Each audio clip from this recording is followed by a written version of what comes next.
Hey everyone, welcome back to Let's Talk. My name is John, and today here on the channel we're going to be talking about 1985's To Live and Die in L.A. and its brand new 4K Blu-ray that just came out from Kino Lorber. So To Live and Die in L.A. was directed by William Friedkin, the guy who directed The French Connection and one of the most famous horror films ever, The Exorcist, and he also directed Cruisin'. And this film stars William Petersen, who most people probably remember from the show CSI, and Willem Dafoe, one of the most famous actors ever. And it's telling the story of a Secret Service agent played by William Petersen who was on the hunt for a man making counterfeit money. And that guy is Willem Dafoe. And his character, not only does he make counterfeit money, but he's also an artist. And this movie is just drenched in 1980s. I mean, you could just see the cocaine everywhere. That's why I call it the cocaine 80s. And this is just one of the definitive cornerstones of what a 1980s movie should be. It's fast-paced, it looks gorgeous, you know, it's just sun-drenched. I absolutely love this movie. It's probably one of my top 10 favorite films of the 1980s. Is it one of the best films of the 1980s?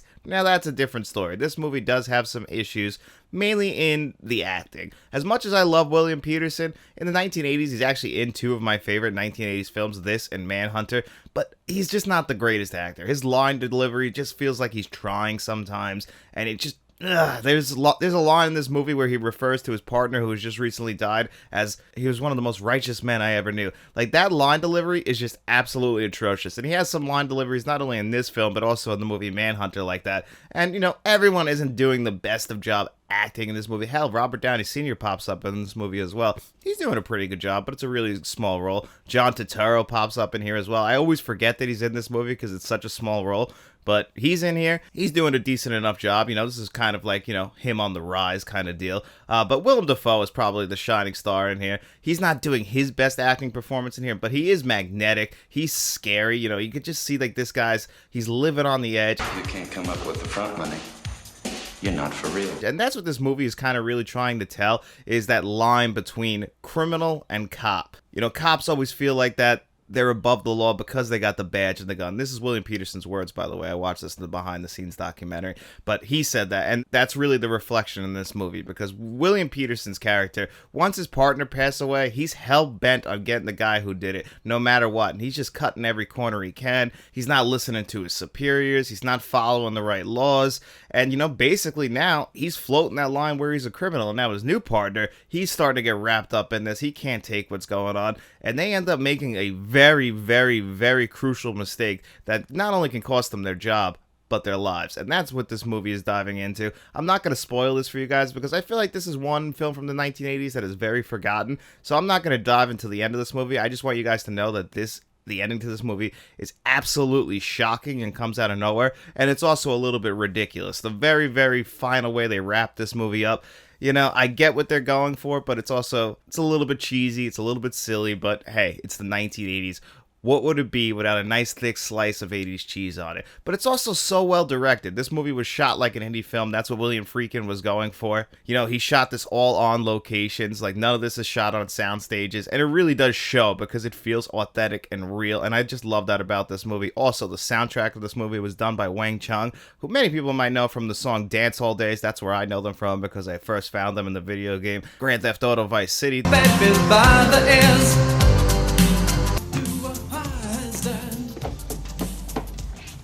That was the song that was playing in the Miami club. But they do the whole soundtrack to this movie, and this theme song, To Live and Die in L.A., is a fantastic song. Dog of the night. All of that stuff helps to make this movie very memorable, and it's the reason why I run back to this movie every single year. It's because, you know what, it's paced so well, it's just so entertaining, it has one of the best car chases in film history in it. I think it's even better than what William Friedkin did with car chase in The French Connection. That's considered one of the most famous car chases ever. I think that the car chase that's in this film is 10 times better than that one, and The French Connection is still a better film, don't get me wrong. There's a lot more layers to that movie, but this movie, I think this one's much more enjoyable, and especially if you're a fan of the 80s, this is one that you're not going to want to skip. It's just that good of a movie. It's that entertaining of a film, and I'm really happy that Kino Lorber actually gave us this brand new 4K Blu-ray that we're going to talk about right now. But first, before we dive into that, if you are a fan of 4K Blu-ray reviews, movie reviews, lists, podcast shorts, we try to do them all here on the channel, and nothing would help this channel out more than by just simply liking this video and subscribing to the channel. Buddy, you're in the wrong place at the wrong time. Well, after 2 weeks of waiting, I finally got To Live and Die in LA on 4K Blu-ray, courtesy of Kino Lorber, and I had the previous Shout Select Blu-ray that came out, I believe, in 2016, and I absolutely love that Blu-ray. I used to watch it every single year, and I thought it was a pretty damn good Blu-ray, so I was very excited for this 4K. I pre-ordered it the first day I could. Again, it took me 2 weeks to get it just because of Amazon shipping, but it's whatever. I finally got it, and is it the greatest 4K Blu-ray ever? It's not something that's going to knock your socks off and blow you away, which is what I was really hoping for, because this is the kind of movie that would translate perfectly to 4K. Like I said, so many shots of the sun setting, you know, the magic hour in film where you get that purple and orange glow. It's all there. There's a great sequence in this movie where Willem Dafoe is making the counterfeit money, and, you know, you get the score playing over it, but it just looks so gorgeous. The colors pop off your screen, so I couldn't wait to see those sequences in 4K, you know, with HDR10 and Dolby Vision on it, because that's all included on here, and we get all that, but it's just not something that blew me away. It's definitely better than the previous Shout Select Blu-ray, and it's definitely better than the pack-in Blu-ray in here, which is just a compressed version of the 4K, I'm pretty sure. I don't think it's the previous version, although it is a very big difference between that Blu-ray that's packed in here and the 4K. The 4K is much brighter, and they definitely clean up certain scenes that I remember looking very dark and ugly. There's a scene towards the end that takes place in a gym locker room that was always very, very, very grainy and dark. Like I said, they shot this stuff all on locations, so there's no soundstage, so all the lighting is just kind of done by them in these rooms. You know, it had a $6 million budget. It only made $17.5 million at the box office, so not a huge hit, but for the budget, which was, you know, not big at the time, and to shoot on location, I understand why those scenes look a little bit rough, but I think they did a good job cleaning them up on this 4K. Again, because I think they shot on locations, this whole 4K in general is not the most steady throughout. Some scenes look way better than other scenes. There's certain scenes where the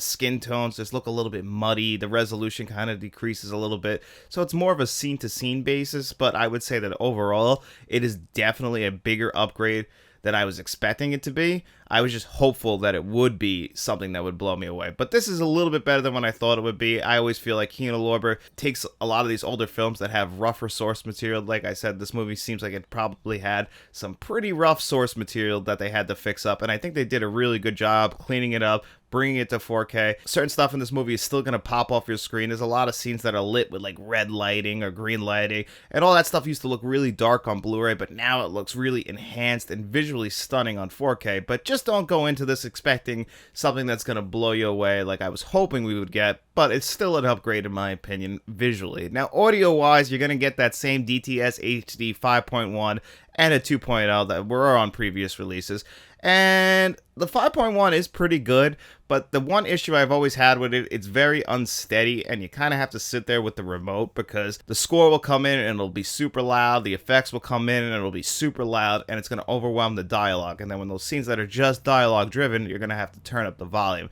So I would have preferred if they would have gave us a brand new mix, because this definitely needs to be remixed. That was one thing I was hoping for. This would have really lent itself great to a Dolby Atmos track. Like I said, Wang Chung did the whole soundtrack, a lot of sound effects in this movie, the car chases, the gunshots. I think a Dolby Atmos would have been perfect for this. So overall, as far as the audio track goes, a little bit disappointing in my opinion. I think they could have done better. I would have preferred a brand new mix of it because I don't like having to sit there with my remote and have to adjust the volume all the time, and I haven't had to do that in a while. So overall, it's a very disappointing audio track. Now the extras are good. They're just all previously released extras. There's stuff that was released with Shout Select. There's stuff from their previous DVD that came out in the early 2000s, I believe. So the making of documentary in here is about 29 minutes long, and it's a great making of documentary. The problem is I've already seen it before, but I absolutely love it. I would have liked it to be about an hour, but you really find out everything you want to find out about the movie. You get some great behind-the-scenes footage, interviews with everybody, including William Friedkin, William Peterson, so that's always awesome. Willem Dafoe even does an interview, so I appreciated all that. You also have some interviews from the previous Shout Select release that are on here, so you get some more recent interviews, but I would have liked some new interviews for this Kino Lorber 4K Blu-ray release, but unfortunately we didn't get that. But at least they included every previous extra that had been released, so I can appreciate that, because as an extras fan, I'm glad that it's all here in one nice package. The only thing is, none of them are new, and I have seen them all before. So if you have any previous releases, you're hoping for something new in that area, unfortunately, you're not going to get that. So overall, I'm happy with this 4K release. It's just not a 4K release that blew me away. It's definitely more in line with like Kino Lorber's middle-of-the-pack releases like Marathon Man or Mystery Man, where I feel like the upgrades are really just not the biggest upgrade that you've ever seen, and you don't get a brand new audio track. So that's a little bit disappointing, but it is an upgrade over that previous Shout Select Blu-ray. And if you're a fan of To Live and Die in LA like I am, you're going to want to see it in the best visual quality possible. You know, that's all you're really getting an upgrade here is in the visuals on the 4K. So you have to take it or leave it as far as that. If you're hoping for new extras or new audio, you're not getting that here. And I didn't even bring it up yet, but the packaging is pretty nice. You know, you get the theatrical release poster, you pop this off, and it's the same artwork underneath. It's Kino Lorber, so it's a little bit plain Jane, but again, they like to make their stuff look all uniform on your shelf, and I actually do appreciate that about them. So when you go inside, it's just a 4K and a Blu-ray disc with their own individual artwork on it. You know, nothing special, no individual artwork for each disc, but it's Kino Lorber's artwork that they go for, and I appreciate that. I like that they try and make their stuff look all uniform. Would I prefer individual artwork and some new artwork, a reversible slipcover? Absolutely. But they stick in line with what they usually do, and since they're into really preserving old film, I'm a huge fan of what they do. It's not my favorite, but I do appreciate it, and I appreciate what they did for this 4K upgrade as far as the visuals go. I think they did a good job. I think they just had rough source material to work with, and I think they cleaned it up the best they possibly could. And I can't imagine To Live and Die in LA looking any better than it does here. Now, audio-wise, we need to clean that up at some point. If they ever get us a new audio track, I will upgrade to that one day. Hopefully, one day down the line, we get some more extras. I would appreciate that. So overall, what would I give this 4K Blu-ray on a score of 1 to 10? I would still give it an alright 7.5 out of 10. I don't think it's an out-and-out failure, but I also don't think it's the greatest success story in 4K history. So it's really going to come down to you. In my opinion, I say, hey, wait for a Kino Lorber sale, grab it through that. Unless you're a huge fan of this film like I am, then I can definitely recommend it because I think you'll be happy, especially if you haven't seen the film in a while. It's still really enjoyable. It's still really fun. Tells a great story, and again, that ending comes out of nowhere and shocks me still to this day, even though I know it's coming. So definitely check this one out if you haven't seen it. But anyway, guys, it's Friday, and that means it's time for our digital code giveaway. Every single Friday, I'm going to ask you guys 2 digital code giveaway questions. All you have to do is answer one of those questions in the comment section below, and as long as you do that, you come back to this Monday's video. We'll put your name on a magic wheel. We'll spin that bad boy 2 times, and we will pick our 2 digital code giveaway winners who will have their choice of the digital codes you've seen on your screen before you today. We had a little bit of an issue last week with the wheel. The recording didn't work right, so I just put the winners up on the screen. That's not going to happen again this week. I will screen grab it, and I will shoot it with the camera to make sure that that never happens again. I really do apologize about that. And everyone whose names didn't get on the wheel because of the website not working, again, I'm very sorry that that happened. We made up for it, though. We gave you guys some digital codes to make up for it. But everyone who came back to this week, what are the 2 digital code giveaway questions? Well, the star of this movie is Willem Dafoe. And I figured, hey, he's one of the most famous actors ever. I love pretty much everything he's in. He never seems like he's phoning it in. Sometimes he could be a little bit cheesy over the top, but again, not phoning it in. So I want to know, what is your guys' favorite Willem Dafoe performance? I figured, you know what? This is one of those 80s crime films, and I want to know, what is your guys' favorite 1980s crime films? Like, that could be any movie like this, To Live and Die in LA. I would even consider the Terminator a crime film because a lot of crime happens in it. It's open to interpretation, but I want to hear what you guys think in the comments section below. All you got to do is answer one of those questions. Just don't forget to come back to Monday's video to see if you are our lucky winner. But anyway, guys, thank you for being here with me on another episode of Let's Talk. I really do appreciate all of your support. If you want to continue to support this channel, nothing helps us out more than by just simply liking this video, subscribing to the channel, and I want you guys to go grab a car, head out to the streets of LA, and tell all your friends there about us. We'll be seeing you around.